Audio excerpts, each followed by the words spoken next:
So this native wildflower is probably nobody's favorite. Here it is. It's actually a short one.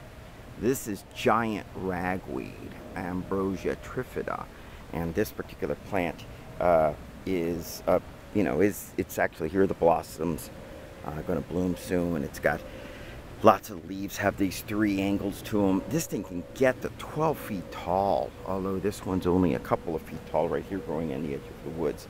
It's an annual, so it only lives for 1 year, sends up and then sends up the flowers. The flowers don't attract a lot of insects. A couple times honeybees might come and raid some of it, but it's really wind pollinated, which is a problem because it has to produce a ton of pollen in order for the wind to carry the pollen from one flower to another flower. And when it does, it pollinate it. And because it's an annual, it has to produce a ton of pollen, because if it doesn't reproduce, it only lives 1 year, so it would be dead. It has to produce a ton of seeds.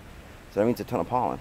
And that pollen, since it's wind carried, is what is the bane of many allergy sufferers. No goldenrod gets the blame because it tends to bloom sometimes very similar times to things like like ragweed.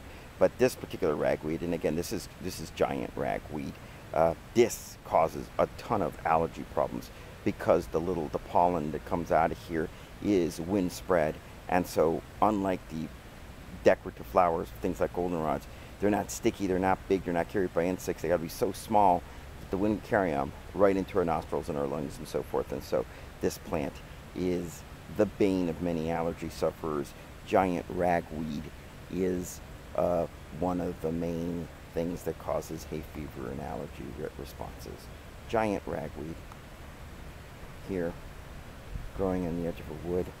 This one's only about 3 feet tall, but they can get up to 12.